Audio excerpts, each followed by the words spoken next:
सभी को आदाब, नमस्कार, सत श्री अकाल, जय हिंद, जय भारत। मैं सैयद एहतिशाम रिजवी इस वक्त लाइव हूँ 9:30 बजे।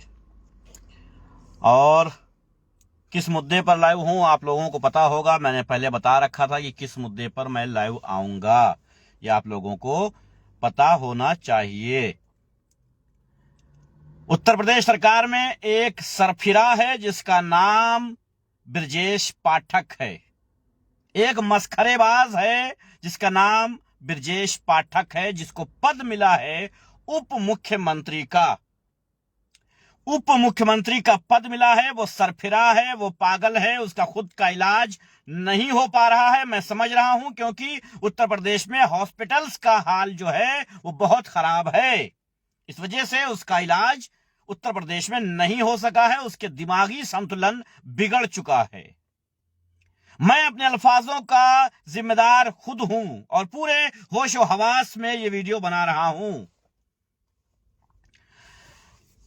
जब भारतीय जनता पार्टी के एक चेहरे यानी कि नरेंद्र दामोदर दास मोदी को कुछ कहा जाता है तो ये भारतीय जनता पार्टी वाले विधवा विलाप करने लग जाते हैं और चीखने चिल्लाने लग जाते हैं कि हाय हमारे मोदी को क्यों कहा, हाय हमारे मोदी जी को ये कह दिया, वो कह दिया, ऐसा कह दिया, वैसा कह दिया, कहीं पनौती कह दिया, कहीं गाली दे दिया, कहीं ये कर दिया, कहीं वो कर दिया।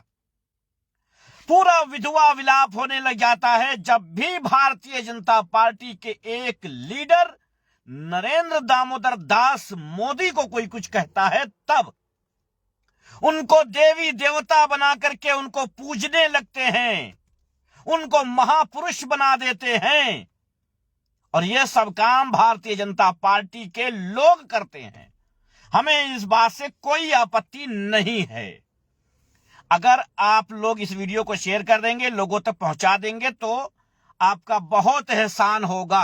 मैं बहुत कम वीडियो शेयर करने को कहता हूं, लेकिन यह वीडियो शेयर करना जरूरी है, क्योंकि भारत सरकार, उत्तर प्रदेश सरकार में एक सरफिरा उप मुख्यमंत्री है जिसका नाम ब्रजेश पाठक है। इसलिए कह रहा हूं शेयर करने के लिए। खैर, विधवा विलाप शुरू कर देते हैं, उसको महापुरुष घोषित करने के लिए आमादा हो जाते हैं, रोने लगते हैं, बिलखने लगते हैं, नेशनल मीडिया पर आकर के रोने लगते हैं। कहीं लाखों की तादाद में पब्लिक होती है, वहां खुद प्रधानमंत्री रोने लगते हैं और कहते हैं हाय हम तो 3 किलो गाली खाते हैं सुबह और 4 किलो दोपहर और 5 किलो रात। भाई आप ऐसी हरकतें करते होंगे जो खाते होंगे गालियां, या आप हरकतें नहीं करते हैं तो खाते हैं, तो आप उनसे कहिए कि ना दें। विधवा विलाप करने लगते हैं आपके पार्टी के लोग। चलिए, मुझे क्या फर्क पड़ता है, आप गाली खाएं और चाहे समोसा खाएं, हमसे क्या मतलब है। हम नहीं बोलते हैं और ना ही हम गालियां देते हैं। तुम महापुरुष होगे किसी के लिए, मुझे क्या फर्क पड़ता है। लेकिन आज तुम्हारे उप मुख्यमंत्री ने, ब्रजेश पाठक ने, जो नीच और घटिया हरकत की है विधानसभा में, और भारतीय जनता पार्टी के लोग जो ठहाके लगा रहे थे वहां पर। अच्छा, मेरे यहां क्या होता है, अक्सर मैंने देख रखा है कि छक्के जो आते हैं, हिजड़े जो आते हैं, वो तालियां बजाते हैं और अपना जो है हंस हंस के अपना जो है वो खुशियां मनाते हैं और चले जाते हैं। मैं ये मानता हूं, मैं ये जानता हूं। लेकिन आज मैंने देखा कि कुछ हिजड़े बैठे हुए थे, कुछ छक्के बैठे हुए थे विधानसभा में, जो ठहाके लगा रहे थे बिना बात के। भाई आप ठहाके लगाइए, हंसिए, जब कोई जोक हो तो हंसिए। किसी महापुरुष के लिए गलत शब्दों का इस्तेमाल किया जाए और आप ठहाके लगा रहे हैं, मतलब साफ है कि आपकी दिमागी हालत ठीक नहीं है। जिस तरीके से उप मुख्यमंत्री का दिमाग ठीक नहीं है, उनकी दिमागी हालत खराब है, उसी तरीके से विधानसभा में बैठे और भी लोग जो ठहाके लगा रहे थे, उनका भी इलाज बहुत जरूरी है। उनके लिए भी हॉस्पिटल की सुविधा जरूरी है। उत्तर प्रदेश में हॉस्पिटल की सुविधा बहुत खराब है, ये अक्सर हम कहते रहते हैं। ये अक्सर हम अपनी वीडियो में कहते रहते हैं कि मेडिकल सिस्टम बहुत खराब है हमारा। लेकिन मैंने ये आज प्रूफ कर दिया है, या आज खुद उप मुख्यमंत्री ने प्रूफ कर दिया है कि सच्चाई यही है कि हॉस्पिटल सुविधा बहुत खराब है, वरना आज इनकी ये दिमागी हालत ना होती। अच्छा, मैं एक बात और बोले चलता हूं कि उप मुख्यमंत्री ब्रजेश पाठक अगर तुम माफी मांग लेते हो तो ठीक है, वरना पूरे भारत में, संपूर्ण भारत में विरोध प्रदर्शन होगा और जमकर होगा। हम वो इंसान हैं कि हम कभी किसी को उंगली नहीं करते हैं, हम किसी बात में जबरदस्ती अपनी टांग नहीं डालते हैं, हम वो कौम हैं। लेकिन हमारे महापुरुषों का अगर तुम मजाक बनाओगे तो याद रखना कि हम तुम्हें जब तक माफी ना मंगवा लेंगे तब तक तुम्हारे खिलाफ प्रदर्शन जारी रहेगा, और बहुत जल्दी ये विरोध प्रदर्शन शुरू हो जाएगा और संपूर्ण भारत में होगा। जितने भी शिया धर्मगुरु हैं, सब एकजुट होकर के तुम्हारे खिलाफ खड़े होंगे, सब एकजुट होकर के विरोध प्रदर्शन करेंगे। इमाम हुसैन अलैहिस्सलाम के मानने वाले और जितने हमारे भाई हैं, जितने मुसलमान भाई हैं, जितने हिंदू भाई हैं, सिख भाई हैं, सब मिलकर के विरोध प्रदर्शन करेंगे, और तब तक करेंगे जब तक तुम अपनी गलती मानकर माफी ना मांग लो। और दोबारा तुम्हारी जुर्रत ये नहीं होनी चाहिए, इसलिए तुमको इस बार ही सबक सिखाना जरूरी है। हमने कभी किसी महापुरुष का मजाक नहीं बनाया है, वरना मेरे पास बहुत सारे ऑप्शन होते हैं मजाक बनाने के। क्या हमने वर्ल्ड कप के मामले में तुम्हारा मजाक बनाया? तुम्हारे देवी देवताओं का, तुम्हारे महापुरुषों का मैंने मजाक बनाया? वर्ल्ड कप हार गए, मैं कह सकता था कि 11-11 पंडित लेकर के जो बैठे थे, जो विचार निकाल रहे थे, जो कुंडलियां बना रहे थे, वो सब फर्जी है, मैं कह सकता था, लेकिन मैंने नहीं कहा। मैं कह सकता था कि जिन किताबों से तुम ये पंडिताई कर रहे हो, जहां तुम ये कुंडलियां मिला रहे हो, और इनकी कुंडली ऐसी है और शुक्र शनि पे सवार है और शनि शुक्र पे सवार है, जो नौटंकियां कर रहे थे, ये फर्जी है। लेकिन हमने उसका मजाक नहीं बनाया कि ये तुम्हारे धार्मिक मामले हैं, मैं क्यों बोलूं। लेकिन तुमने उसके बदले में क्या किया?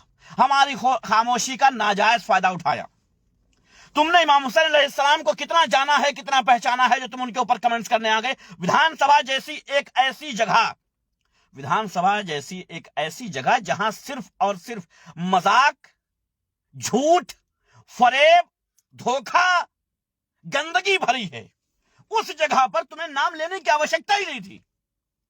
भाई, हम किसी के साथ लड़ाई कर रहे हैं, बहस कर रहे हैं, झगड़ा कर रहे हैं, लड़ाई कर रहे हैं, या मजाक कर रहे हैं, चुगलबाजी कर रहे हैं, तो हम तो तुम्हारे देवी देवताओं का या महापुरुषों का कभी नाम नहीं लेते हैं। और क्यों ले? हमें क्या बन पड़ी है कि हम किसी के महापुरुष का या किसी देवी देवता का मजाक उड़ाएं? और क्यों उड़ाएं? हमें यह हक किसने दिया? तो पता चलेगा किसी ने यह हक नहीं दिया है मुझे। तो फिर तुम्हें यह किसने हक दिया कि तुम ये बात उड़ाओ? ब्रजेश पाठक, ये बात याद रखना, हम वो कौम नहीं है जो मुर्दा रहे, हम वो कौम है जो जिंदा है। हम तुमसे माफी मंगवाए बिना छोड़ेंगे नहीं, याद रखना। तुम्हारी जो चबर चबर चलती है ना, ये ठंडी हो जाएगी, मैं बता दे रहा हूं। माफी मांगना पड़ेगा, हर हाल में मांगना पड़ेगा, इतना अच्छे से समझ लेना। भारतीय जनता पार्टी के लोग ये बात जान लें कि शिया कौम का एक बंदा वो उठा के दिखा दें जो तुम्हारे धर्म, तुम्हारे मजहब का मजाक उड़ाता हो, एक नहीं मिलेगा। उसके बावजूद तुमने इस तरीके से इमाम हुसैन अलैहिस्सलाम का मजाक बनाया है, तो यह याद रखना कि तुम इतनी आसानी से बच के निकल नहीं पाओगे, तुम्हें माफी मांगना ही होगा।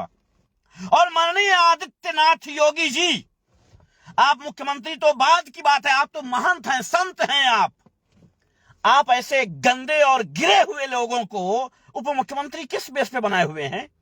ऐसे नीच लोगों को, जिनका दिमागी संतुलन ठीक ना हो, ऐसे लोगों को। आप महंत हैं ना, आप संत हैं ना, क्या किसी महापुरुष या किसी के धर्म के किसी भी रिस्पेक्टेड पर्सन को इस तरीके से मजाक में उड़ाना चाहिए? मैं जानना चाहता हूं। मैं मजाक बनाना चाहता तो बना सकता था। 41 मजदूर फंसे हुए थे, 41 मजदूर सुरंग में फंसे हुए थे। विदेश से मशीनरी मंगाई गई, फेल हो गई। छोटा सा मंदिर वहां बनाया गया, पूजा पाठ हुई, फिर भी कोई फायदा ना हुआ। तुम्हारी मीडिया, तुम्हारी दलाल और भाड़ मीडिया ने दिखाया है ये बात कि वहां पर खुद शिव जी आ गए, फिर भी वो ना निकाल पाए। मैं कह दूं? मुझे नहीं कहना चाहिए और मुझे नहीं कहना चाहिए और मैं नहीं कह रहा हूं, लेकिन बता रहा हूं कि मैं ये कह सकता था कि मंदिर बना लिया, पूजा कर लिया, लेकिन नहीं निकाल पाए। निकालने के लिए आदमियों को मेहनत करनी पड़ी, मेहनत करनी पड़ी तब जाके। और किसने मेहनत की? किसने की? मुझे नहीं बता, तुम खुद जान जाओगे किसने मेहनत की होगी। उन 41 को निकालने के लिए किसने मेहनत की? वो वहां जाकर के टोपी लगा करके नमाज पढ़ के नहीं निकाले। क्या हम वहां पर टोपी ले जाके जाएंगे और नमाज पढ़ना शुरू हो जाएंगे और खुद ही मजदूर बाहर निकल? नहीं, मेहनत करनी पड़ी। जो चीज भारतीय जनता पार्टी 9 साल पहले बैन कर चुकी थी, जो टेक्निक, जो विधि 9 साल पहले जो बैन कर चुकी थी, वही टेक्निक, वही विधि द्वारा। और क्यों बैन कर दिया था? इसलिए बैन कर दिया था कि इसमें जो रेस्क्यू के लोग होते हैं, जो कर्मचारी होते हैं, उनकी मौत को बुलावा देना होता है। उनकी जान खतरे में होती है, वो बचाने जाते हैं, लेकिन उनकी खुद की जान बहुत ज्यादा खतरे में होती है। उसके बावजूद वहां उन लोगों ने नमाजें नहीं पढ़ी कि नमाजें पढ़ के दुआ करेंगे बस निकल आएंगे। नहीं, काम किया। चूहे की तरह घुस करके मिट्टी खोदते खोदते घुसे और लेकर के सारे मजदूरों को बाहर आए। और उसके बाद तुम्हारी मीडिया विधवा विलाप कर रही है, किताब मोदी जी हमारे जो है भावुक हो गए। अबे क्या कर रहे भावुक हो गए? तो ठेका लेके रखा मैंने तुम्हारे भावुक होने का। क्यों बता रहे हो हमको कि भावुक हो गए? जिन्होंने मेहनत की वो कहां हैं? उनके इंटरव्यूज कहां हैं? उनकी क्लिप्स कहां हैं? नहीं है। क्योंकि उस दौरान जब उनको कैप्चर करना चाहिए था, तब मोदी जी भावुक हो गए थे। जब मोदी जी भावुक हो गए थे तो और कुछ हो ही नहीं पाया। मोदी जी भावुक हो गए, वही हम परेशान हो गए, है ना? तो शर्म आनी चाहिए मीडिया को, शर्म आनी चाहिए। शर्म से डूब के मर जाना चाहिए तुम लोगों को। और भावुक हो जाए या ठावुक हो जाए, हमें क्या फर्क पड़ता है यार? कोई नौटंकी बात कुछ भी कर ले, मुझे क्या फर्क पड़ता है? लेकिन मैं यह हक किसी को नहीं देता हूं कि कोई आए और इमाम हुसैन अलैहिस्सलाम को कुछ भी बोल के चला जाए। ये याद रखना ब्रजेश पाठक। पूरे भारत में एक बड़े विरोध प्रदर्शन के लिए तैयार रहो। विरोध प्रदर्शन होगा, हर गली हर कूचे में होगा। तुम्हें बताया जाएगा कि हम वो कौम है जो अभी तक जमीन जिंदा है। हम जुल्म के खिलाफ आवाज उठाना जानते हैं। याद रखना ये बात। यार क्या मतलब है तुम्हें? हमसे क्या राबता है तुम्हारा? क्या मतलब? कौन हो तुम? और किस बेस पे किसी का मजाक बनाओगे तुम? और भारतीय जनता पार्टी में बैठे शिया लोगों से मैं कहता हूं, मैं सीधे फिरका वाली बात कर रहा हूं आज। जिसे बुरा लगे लगता रहे। मैं आम मुसलमान को नहीं कहता हूं, मैं शिया लोगों को कहता हूं कि थू है तुम्हारी शक्ल पे। कर देना 2-4 केस मेरे ऊपर और थूकता हूं तुम्हारी शक्लों पे। जो इमाम हुसैन अलैहिस्सलाम की बेइज्जती करे, जो उनका मजाक उड़वाए, उसकी पार्टी में बैठ करके उनके तलवे चाट रहे हो, लानत है तुम पर। और याद रखना, ऐसे किसी भी पर्सन को मिंबर पर मैं कम से कम मैं अपने सामने नहीं बैठने दूंगा, खींच के नीचे कर दूंगा। कोई भी हो वो मिंबर पर नहीं बैठने दूंगा, खींच के नीचे कर दूंगा। अगर भारतीय जनता पार्टी का समर्थन अब भी करते रहे तुम, तो याद रखना किसी भी हाल में तुम्हें मिंबर तक नहीं पहुंचने दूंगा। यह बात मैं अपने शिया मुल्ला मौलवियों से बता रहा हूं, चाहे पगड़ी वाले हो चाहे टोपी वाले हो। नहीं बैठने दूंगा मिंबर पे। तुम्हें मिंबर पर बैठने का हक नहीं है। हक उसे है जो हक परस्ती करता हो, जो हक और बातिल के बीच फर्क जानता हो, उसे हक है।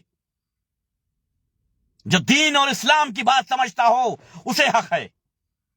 तलवे चाटने वालों का हक नहीं है मिंबर में बैठना। तलवे चाटने वाले लोग मिंबर से दूर रहें, वरना हमारे जैसे नौजवान आकर के तुम्हें मिंबरों से खींचना शुरू हो जाएंगे। याद रखना, यह सैयद एहतेशाम रिजवी का चैलेंज है तुमको। यह मत समझना कि मैंने वीडियो बनाना छोड़ दिया है तो सब कंटेंट खत्म हो गए, सब लोग खत्म हो गए, सब जानने पहचानने वाले खत्म हो गए, मेरी बात कहीं नहीं पहुंचेगी और कोई नहीं जानेगा। याद रखना, सोशल मीडिया रोक सकते हो, फेसबुक, यूट्यूब, ये सब रोक सकते हो, पर्सनल कॉन्टेक्ट नहीं रोक सकते हो। हमारे विचार नहीं रोक सकते हो तुम, चाहे जो हो तुम। दुनिया की कोई ताकत नहीं रोक सकती है। और मैं पूछना चाहता हूं उन नौजवानों से, उन जवानों से जो शिया कौम से आते हैं। अब तुम्हें क्या देखना बाकी रह गया है? एक साला कुत्ता उठ करके मीडिया से आता है, दलाल भड़वा जो मर चुका है साला, वो उठ के आता है और कभी कुछ बोल के चला जाता है। हालांकि देख लिया ना कि उसका हश्र क्या हुआ, कोरोना आया और उसको लेके चला गया। हाँ, आप कह सकते हो कि अरे मेरी भावना आहत हो गई, एक मरे हुए आदमी को बोल दिया। हाँ, रोहित सरदाना की बात कर रहा हूं मैं। हमारी भावना आहत हो गई, रोहित सरदाना मरा हुआ एक आदमी, उसको ऐसा बोल दिया दिशा में। हाँ, बोल रहा हूं मैं। अगर तुम इमाम हुसैन को बोल सकते हो तो हम रोहित सरदाना जैसे नापाक, नजिस और नाकिस इंसान को क्यों नहीं बोल सकते हैं, जो किसी दूसरे महापुरुषों का, दूसरे धर्म के लोगों का सिर्फ मजाक बनाना जानता हो? हम उसे क्यों नहीं बोल सकते हैं? हम बिल्कुल बोल सकते हैं और यह हक है हमारा कि हम बोलें। हम अगर तुम्हारे महापुरुषों को एक जबान बोल दें तो अपनी जबान खुद काट लेंगे। हम तुम्हारे देवी देवताओं को अगर बोल दें तो खुलेआम आकर के मेरी जबान काट लो। लेकिन याद रहे कि अपनी हद और अपनी औकात तुम भी समझ जाओ, चाहे तुम ब्रजेश पाठक हो और चाहे फाटक हो। और ये जो विधानसभा में कुत्ते बैठे थे ना, जो कुत्ते बैठे थे, जो भाव भाव भाव भाव किया करते हैं, बस विधानसभा में और कुछ नहीं होता है सिवाय भाव भाव के। एक आदमी मेरे जैसा होता ना, एक आदमी, क्योंकि इन कुत्तों को शेर की दहाड़ चाहिए। इन कुत्तों को, ये कुत्ते तब खामोश रहेंगे जब सामने शेर खड़ा हो जाएगा। और मैं नौजवानों से कहता हूं कि कहां हो तुम, क्या कर रहे हो, कब तुम जगोगे, कब तुम्हें पता चलेगा कि तुम पैदा किस लिए हुए हो? किसी की गुलामी करने के लिए, किसी के तलवे चाट करके उनके झंडे लेकर के घूमने के लिए? अपने मां बाप की इज्जत नहीं करने वालों, किसी भी राजनीतिक पार्टी में जाकर के तलवे चाटने वालों, कब समझोगे तुम हक और बातिल के बीच? कब समझोगे फर्क? समझ जाओ तो बेहतर होगा। तो मैं अपना लाइव यही बंद करता हूं, ये आगाह करके कि ब्रजेश पाठक, बहुत जल्द पूरे भारत में विरोध प्रदर्शन होगा, वरना लिखित में माफी मांग लो, लिखित में माफी मांग लो। और बात सिर्फ विरोध प्रदर्शन तक नहीं रहेगी, बात अदालत तक जाएगी। Court, supreme court, high court, जो भी होगा हर जगह जाएगी। यहीं तक नहीं, हर उस कोर्ट में जाएगी जहां जाकर के हम ये बता सकें कि भारतीय जनता पार्टी का एक उप मुख्यमंत्री, जिसका दिमाग खराब हो चुका है, वो भी पद पर बैठा हुआ है। और ये तो हमने डिमांड छोटी की है, सिर्फ माफी की, वरना हम डिमांड ये भी कर सकते थे कि तुम्हें पद से उतार के नंगा किया जाए, सड़क पे खड़ा किया जाए, तुम्हें पद से उतार के बाहर फेंका जाए। लेकिन नहीं, हमारी सिर्फ इतनी डिमांड है कि माफी मांगो और आगे बढ़ो। और दोबारा के लिए खबरदार रहो कि किसी भी धर्म के देवी देवताओं को, किसी भी धर्म के महापुरुषों को गलत शब्द नहीं बोलने हैं, यह ध्यान रहे तुमको।